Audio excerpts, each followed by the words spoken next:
What an amazing me journey.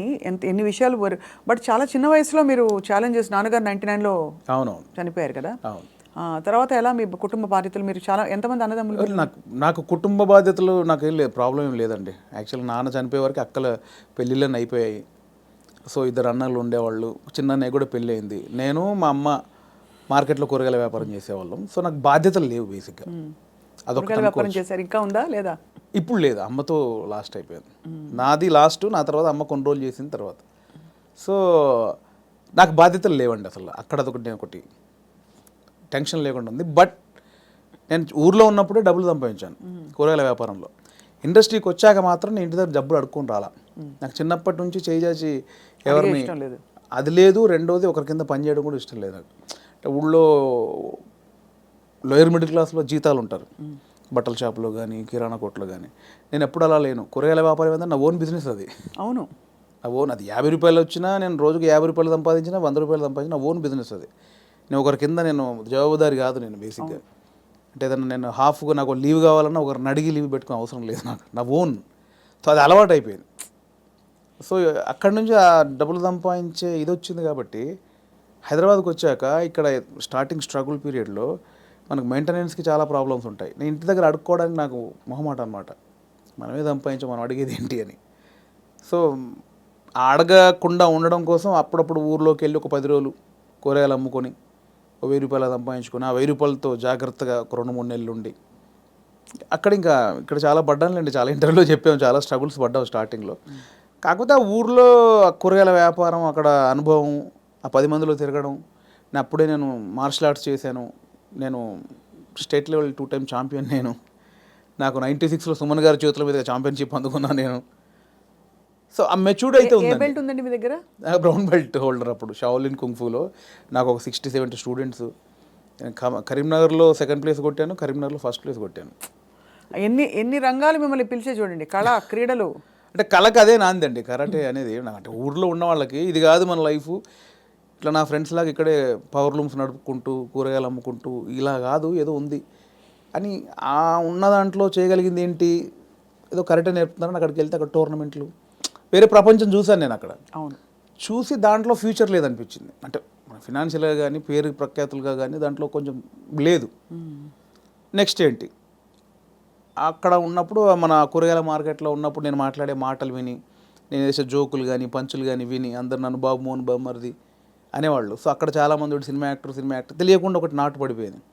స్కూల్లో మనం మాటలకి, అంటే నేను కామెడీ చేస్తాను వాళ్ళకి తెలుసు, నాకు తెలియదు అది కామెడీని. మీరేంటి డైలాగులు, స్కిట్లు చూసి చేసేవారే, సీన్స్ చూసి చేసేవారా?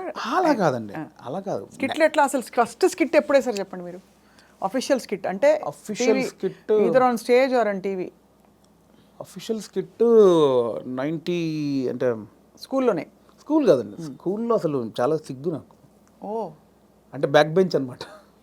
బ్యాక్ బెంచ్లో తోపునే, చాలా సిగ్గు నాకు స్కూల్లో. అది రాగా ఇండస్ట్రీకి వచ్చాక వచ్చింది అది. స్కూల్లో చాలా సిగ్గండి. స్కూల్లో యాక్టివ్గా ఉండి పాటలు పాడి అదేం లేదు. ఆ టైప్ కాదు. బ్యాక్ బెంచ్లో మనం కూర్చున్నామంటే ఒరిజినల్ స్టేజ్ ముందు ఎంతమంది ఉంటారో దానికంటే డబుల్ ఉంటారు. అక్కడ సూపర్ స్టార్ని. కానీ చిన్న మైక్ అంటే శివరు, ఆ భయాలు నాకు ఇండస్ట్రీకి వచ్చాక పోయింది అది. సో అలా అయితే ఆ లెక్కన ఫస్ట్ స్కిట్ ఎప్పుడు వేశారు? నేను 10th ఫస్ట్ మైక్ బట్టి చిన్న అఫీషియల్గా వచ్చిన పర్ఫార్మెన్స్ లాంటిదంటే మా 10th క్లాస్లో మీకు ట్యూషన్కి వెళ్తాను చూసారా, గవర్నమెంట్ స్కూల్లో చదివే పిల్లలు. అవును, మ్యాథమెటిక్స్, సైన్స్, ఇంగ్లీష్కి ట్యూషన్కి వెళ్తారు. సో ఆ ట్యూషన్కి వెళ్ళే ప్రాసెస్లో ఆ స్కూల్లో పాట పాడాను నేను. నాకు 2nd ప్లేస్ వచ్చింది, మా ఇంకో అమ్మాయికి 1st ప్లేస్ వచ్చింది. అది నా ఫస్ట్ యాక్చువల్గా ఒక యాక్టర్గానో కళాకారుడుగా అది 10thలో. అది మా టీచర్స్, మా ఫ్రెండ్స్ ఇంకా నాతో అలిగి, అంటే నువ్వు ఎన్ని చాటుగా చేస్తావు, అన్ని అద్భుతాలు చేస్తావు, అక్కడెక్కడ మూలకి ఎవడు చూడకుండా చెట్ల కింద పుట్ల కింద అది జైరా అని వాళ్ళందరూ నన్ను ఒత్తిడి చేస్తే చాలా సిగ్గుతో అది పాడా. అది ఫస్ట్. ఇండస్ట్రీలో స్కిట్ అంటే స్మోక్ టీవీతో బాగా రీచ్ అయ్యామండి బేసిక్గా. అవునవును, స్మోక్ టీవీతో రీచ్ అయ్యాము. దానికి బిఫోరు చిన్నగా చేసామండి. మనసు మాట వినదు అనుకుంటా, ఐ థింక్ నా 2nd మూవీ మనసు మాట వినదు. దుర్గం చెరువులో ఆడియో ఫంక్షను. అప్పుడు ఏంటంటే అప్పుడు కూడా నాకు సిగ్గు, బట్ యూనిట్లో నా అల్లరి, నా గోలకు అందరూ ఫ్యాన్స్. ఓ స్లోగా అలాగా. యూనిట్లో ఇప్పుడు డైరెక్షన్ డిపార్ట్మెంట్ తోటి కానీ నాకు మార్తాండ్ శంకర్ గారు, అవునవును, ఆయన నాకు ఆదిత్య గారి దగ్గర ఆయన కో డైరెక్టరు బాగా నాకు ఇంకా క్లోజ్ అనమాట అన్నయ్య. ఆయనతో నేను ఎంటర్టైన్మెంటు అది అలా బిహైండ్ ద స్క్రీనే. ఇందాక బ్యాక్ స్టేజ్ అన్నది అలా నా కెమెరామెన్ కానీ డైరెక్టర్ కానీ ఆదిత్య గారు కానీ శంకరన్న కానీ ఇంకా వేణుగాడు ఉన్నాడంటే రచ్చ. అందులో వేణుగాడు అంతే. ఇంకా ఆ నైట్ చచ్చిపోవాల్సింది ఒక్కొక్కటి నవ్వి అలా ఉండేది. సో అక్కడ నుంచి మీకు కాన్ఫిడెన్స్ వచ్చింది. రాలే ఇంకా అక్కడ కూడా రాలేదు. అలా అందరికి నోన్, లైట్ మెన్స్తో సహా డిపార్ట్మెంట్ అందరికి నోను. దుర్గం చెరువులో ఆడియో ఫంక్షన్ జరుగుతుందండి మనసు మాట విందు. అప్పుడు నవదీప్ చెన్నైలో షూటింగ్ చేస్తున్నాడు. సో 8 o'clock ఇక్కడ ఈవెంట్ జరగాలి. సో 7కి స్టార్ట్ చేసాము. నవదీప్ ఆందవే అంటున్నాడు. ఆ డ్యాన్స్ పోటీలు జరిగాయి, డ్యాన్స్ చేస్తారు కదా వాళ్ళు ఈవెంట్లో ఆడియో ఫంక్షన్లో. డ్యాన్స్ అయిపోయింది, 4-5 పాటలు పాడారు. అక్కడ నవదీప్కి గంట లేట్ అయింది ఫ్లైట్. సో మీడియా అంతా వెయిట్ చేస్తున్నారు, హీరో రాలా. ఎలా అన్నీ ఫుల్ఫిల్ చేశారు, అన్ని స్పీచ్లు అయిపోయినాయి. ఇంకా ఒక అరగంట పడుతుంది ఆందవే అంటే టక్మని నాతో పాటు వెంకీ ఉన్నాడు, పొట్టే వెంకీ. వాడు కొంచెం యాక్టివ్, వాడికి స్టేజ్ యాక్టివ్, నాది బ్యాక్ బెంచ్ యాక్టివ్ అంటే వాడు స్టేజ్ మీద యాక్టివ్. వాడు ఏంటంటే కాన్ఫిడెంట్గా అందులో ఉన్నది ఇంత అయిన టాపిక్ కాన్ఫిడెంట్గా చెప్తాడు. నా దగ్గర ఇంత ఉంటుంది, కాన్ఫిడెంట్ ఉంటుంది, ఇంత చెప్తా అనమాట. వాడు ఎక్కేసాడు. వాడు ఎక్కువ 15 నిమిషాలు ఊపేసాడు. ఊపేసాడు. ఇంకా నవదీప్ ఇంకొక 20 నిమిషాలు సబ్జెక్ట్ కొంచెం కానీ దాన్ని కాన్ఫిడెన్స్ లెవెల్ ఎక్కువ తనకి. అంటే ఇంతున్నదాన్ని ఇంత కాన్ఫిడెంట్గా చెప్పగలడు. సో వాడు 20 minutes చేశాడు. ఇంకా నవదీప్ 20 నిమిషాలు రావాలి. ఎలా అన్నప్పుడు నాకు తెలియకుండా అనౌన్స్ చేశారు, ఇప్పుడు వేణు మిమ్మల్ని 20 నిమిషాలు ఎంటర్టైన్ చేస్తాడని. వాళ్ళు అనౌన్స్ చేయగానే మా యూనిట్ వాళ్ళు ఉంటారు కదా, అని ఒక స్టార్కి ఎట్లా అప్లాజ్ వస్తుందో అలా అరిచేశారు. అట్లా మొదలైంది. ఎవర్రా మీరు అడిగింది, నాకు షివరు. ఎవర్రా నన్ను అలా వీళ్ళు ఈ అప్లాజ్ వచ్చేసరికి కూర్చున్న వాళ్ళకి ఎలా ఉంటుంది, బోయిడోడో తోపు వస్తున్నాడని అనౌన్స్ చేశారు. రావే అంటే నేను ఎక్కడో చీకట్లో కూర్చొని నన్ను ఎందుకు పిలిచాను, నేను ఎక్కకి స్టేజ్ అంటే దేనికి ఎక్కాలి, ఎక్కువ అన్నారు. ఇంకా అది ఫస్ట్ నాది పర్ఫార్మెన్స్ యాక్చువల్గా. అలా షివర్ అవుతూ చేయి ఎంత నవ్విస్తావు కదా చేయి అంటే, బ్యాక్ స్టేజ్ నవ్వించేది వేరు, ఆ టాపిక్లు వేరు, ఆ సబ్జెక్టులు వేరు. స్టేజ్ మీద ఎలా అని ఇంకా టక్మని చేసి మనకి ఆడిషన్లో యాక్టర్గా ఆడిషన్ చేసేటప్పుడు చేసిన కొన్ని ఐటమ్స్, కొన్ని జోకుల్ని అలా ఒక్కొక్కటి చేస్తూ ఉంటే అప్లాజు. దాంతో ఒక 25 నిమిషాలు 30 నిమిషాలు సోలోగా ఎంటర్టైన్ చేశాను. ఈ లోపు నవదీప్ వచ్చాడు. అది ఫస్ట్ పర్ఫార్మెన్స్ ఇండస్ట్రీలో. సో అలా మీకు కాన్ఫిడెన్స్ వచ్చి చూడండి ఎక్కడి నుంచి మీరు ఎక్కడికి వచ్చేసరి వాళ్ళ ఫిల్మ్ఫేర్ అవార్డు అందుకుని. అవునండి. ఒక అద్భుతమైన జర్నీలో ఇప్పుడు నెక్స్ట్ ఏంటని ఇంకా ప్లాన్ చేస్తున్నారు మైండ్. ఎవరు చేశారు ఇదంతా అంటారు, దేవుడా మీరేనా, మీ రాత మీరే రాసుకున్నారా, దేవుడు రాశాడు, దేవుడు నమ్ముతారా? డెఫినెట్లీ నమ్ముతానండి. గుడ్డిగా నమ్ముతాను. అంటే గాలిలో దీపం పెట్టి దేవుడా అయితే అన్ను, దేవుడు అంటే నమ్ముతాను. అంటే మీరు చేసేవి చేస్తూ దేవుడా అంటారు. అంతే.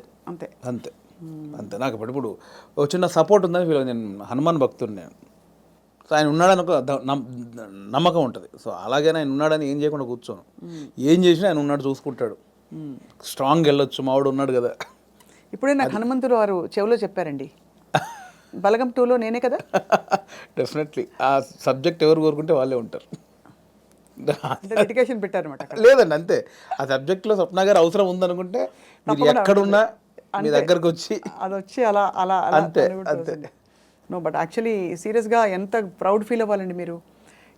అంటే మీరు జస్ట్ మీ అడుగులు మీరు వెతుక్కుంటూ ఎక్కడెక్కడి నుంచో అలా డక్కాముక్కీలు తిన్నారు, వైభవం చూశారు, ఖాళీ టైంలో చూశారు, అన్నీ చూసుకుంటూ యు ఆర్ హియర్ టుడే. చాలా అప్ అండ్ డౌన్ చూశాను. చాలా చూసాను. అక్కడ మీ కళ్ళలోనే కనపడుతుంది. అంటే నేను 200 సినిమాలు చేశానండి, ఆల్మోస్ట్ 220 సినిమాలు చేశాను యాక్టర్గా. కమర్షియల్ హిట్లు నాకు రాలేదు. అంటే సాలిడ్ క్యారెక్టర్ చేసిన సినిమానేమో ఫ్లాప్ అవ్వడం, ఏదో ఒక చిన్న అరసీన్ ఉన్నది బ్లాక్ బస్టర్ హిట్ అవ్వడం. సినిమాల్లో ఒక సక్సెస్ఫుల్ సినిమాలో ఒక మంచి క్యారెక్టర్ పడితే తెలియకుండా సినిమాలు వచ్చేస్తాయి. నేను మంచి క్యారెక్టర్లు చేసిన ఏవి వర్కౌట్ అవ్వాలి. సో యాక్టర్గా వేణుకు చాలా మంచి టైమింగ్ ఉందని రాజమౌళి గారి దగ్గర నుంచి, సుకుమార్ గారి దగ్గర నుంచి, పెద్ద వాళ్ళందరూ, త్రివిక్రమ్ గారు, వినాయక్ గారు, పూరి జగన్నాథ్ గారు, మా గురుగారు తేజ గారు, అందరూ. కానీ ఒక కమర్షియల్ బ్రేక్ పడినప్పుడు వాళ్ళు ఎవరేం చేయగలరు. ఇప్పుడు నేను బలగం సినిమా చేశాను, నాకు తెలిసిన యాక్టర్లు ఎవరిని పెట్టుకోలేకపోయారు. ఎందుకంటే ఆ సినిమా ఎవరిని కోరుకుంటుందో వారినే తీసుకుంటారు. ఎవరైనా అంతే కదండి. అటు బాగా చేస్తున్నాడని అందరూ తీసుకొని పెట్టుకుంటే అవ్వదు, ఇది బిజినెస్. నేనే పెట్టుకోలేకపోయాను కదా. సో అది రాలేదనే వేదన చాలా ఉండేదండి నాకు. అంటే నా బిఫోర్ వచ్చిన వాళ్ళందరూ సూపర్ స్టార్లు ఎదిగిపోతున్నారు, మనకు ఒక కమర్షియల్ హిట్ లేని కారణంగా, అన్నీ చేయగలిగి హిట్ లేని కారణంగా వెనకబడిపోయామని ఒక ఆవేదన ఒకటి ఉంటుంది. అది చాలా పెయిన్ఫుల్. ఆ మధ్యలో వేణుగాడు లెగ్గు అని ఒక ఆ టైంలో అంటే చాలా సినిమాలు మంచి క్యారెక్టర్లు పోయేసరికి తెలియకుండా ఎవడో అని వేణుగాడు కాలు పెడితే లెగ్గు, వేణుగాడు కాలు పెడితే లెగ్ అని చాలా తెలిసిన వాళ్ళు కూడా సెంటిమెంట్కి భయపడి వేషాలు ఇవ్వకపోవడం. దేవా చూసారా ఇలా చాలా పెయిన్ఫుల్ జర్నీలు జరిగాయి. ఎంత దారుణం అండి అసలు ఆ మాట అంటాం. బాధేస్తుంది కదా, డబ్బులు నేను చాలా పెద్ద ఇద్దరు ముగ్గురు పెద్ద డైరెక్టర్తో డైరెక్ట్గా కొంచెం విభేదించాను కూడా. అట్లా చాలా జరిగాయి. సో నేను కాదు కదా, ఇప్పుడు మొన్న ఇప్పుడు టిల్లు అంటారు నన్ను, నేను నిలబడ్డాను కదా, అంతే కదా. నా ట్రాక్ తప్పు చేయలేదు కదా, ఇంకోటి నాకు ఎందుకు వేస్తారు అట్లా. అదొక చాలా పెయిన్ఫుల్ ఉండేది.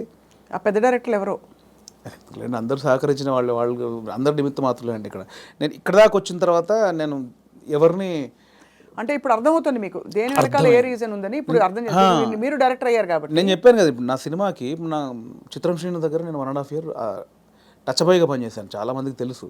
అతనికి నేను వేషం ఇవ్వలేకపోయాను. ఇప్పుడు మా తాగబోతు రమేష్ ఇప్పుడు నాతో మాట్లాడడానికి ఇప్పటికి కోపమానికి రచ్చరవి క్యారెక్టర్ నేను చేయలేనా అని ఇప్పటికీ నా మీద కోపం 100 సార్లు తిట్టుంటాడు. నేనంటే ఇప్పుడు నన్ను గొంతు పిసికి చంపేస్తాడు వాడు. రచ్చరవి క్యారెక్టర్ నేను చేయలేనా, నాకు తెలంగాణ రాదా అని. కానీ నాకు అదే డైరెక్టర్గా నాకు ఆ క్యారెక్టర్లో రవే కనిపించాడు, రమేష్ కనిపించలే. ఇక్కడ టాలెంట్ బేరీజ్ వేయడం కాదు, నాకు వాడైతే సెట్ అవుతాను అనిపిస్తోంది. అట్లా నా దగ్గర ఎంతున్నా కూడా పెద్ద డైరెక్టర్లు అందరూ నాకు వేషం లేదంటే ఆ సినిమాకు వాళ్ళకి 100 బాధలు ఉంటే నాకు ఇప్పుడు తెలిసి వచ్చింది. అంతకుముందు తిట్టుకొని ఉన్నాను, బట్ ఇప్పుడు నాకు తెలిసి వచ్చింది ఏ సినిమాకి ఆ సినిమా బాధలు ఉంటాయి. సో అంతకుముందు తిట్టుకున్న దర్శకులందరూ నేను మనస్ఫూర్తిగా సారీ చెప్పుకున్నా ఎప్పుడో. ఇప్పుడు అంతే, ఇందువల్ల మీరు మాకు ఇవ్వలేదా అని. ఎందుకంటే ఇప్పుడు నాకు తెలుస్తుంది కదండి, ఇప్పుడు నన్ను వచ్చి నాకు ఎందుకు రమేష్ నేను సమాధానం చెప్పలేకపోతున్నాను ఇప్పుడు. అంతేగా, అంతే తెలిసి వచ్చింది, మీరు అన్నది కరెక్ట్. మీకు తెలిసి వచ్చిందంటే అర్థమైంది అర్థమైంది ఇప్పుడు. సో బట్ డెఫినెట్గా మీరు ఐ థింక్ మీరు మంచి సినిమాలు మంచి కథలు చెప్తారని అందరికీ కాన్ఫిడెన్స్ వచ్చేసింది. మొన్నే సంగీతం శ్రీనివాసరావు గారు కూడా మెచ్చుకోవడం మిమ్మల్ని, అలాగే చాలామంది అంటే పరోక్షంగా మిమ్మల్ని మెచ్చుకున్న విషయాలు కూడా చాలా ఉన్నాయి. బలగం సినిమా ఒక బెంచ్ మార్క్ అయిపోయింది వాళ్ళ ఇండస్ట్రీలో. అంటే హౌ ఒక ఇన్నోవేటివ్ నావెల్ స్టోరీతో ఇన్నోవేటివ్ విధానంలో ఎక్కువ బడ్జెట్ లేకుండా మనసుని హత్తుకునే సినిమా ఎలా తీయచ్చో వేణుగారు చేసి చూపించారు. దానికి గాను మీకు ఫిల్మ్ఫేర్ అవార్డుతో పాటు మా అందరి తరఫు నుంచి thank you so much for opening the doors. చాలామంది మీలాగా ఇప్పుడు ఔత్సాహికులు గివప్ చేయకుండా ఖచ్చితంగా మీలాగా ప్రయత్నించుకుంటూ వాళ్ళ దారి వెతుక్కుని ఇండస్ట్రీ ఎంత పెద్దదో ఎంత సముద్రమో ప్రూవ్ చేసి చూపించారు వేణుగారు. Thank you so much. Congratulations once again. Thank you. And మీ ఇంటికి ప్రతి కిటికీలో మేము వచ్చి ఇలా కనపడుతూ ఉంటాం అనమాట అప్పుడప్పుడు. అంటే వెతుకుంటుంటే మీరు అలా రైటర్ అలా రాసుకుంటూ ఉంటారు కదా, అప్పుడు మేము వచ్చి ఇలా అలా అంతసేపు అలా ఏమి రాసుకోవడాలు ఉండవండి. అంతేనా? అంతసేపు రాసుకోవడాలు ఏమి ఉండవు. ఆ రాసిన తర్వాత అది ఎప్పుడు జరుగుద్దని చూసుకోవడాలు ఉంటాయి తప్ప అవి ఉండవు. అది అంతా ఒక సెటప్ అయిపోతే దాన్ని ప్రాసెసింగే టైం ఎప్పుడైనా. ఎక్కువ గ్యాప్ లేకుండా నెక్స్ట్ సినిమా ప్లాన్ చేసేయండి వేణు గారు. షూర్ అండి. Thank you so much. Thank you.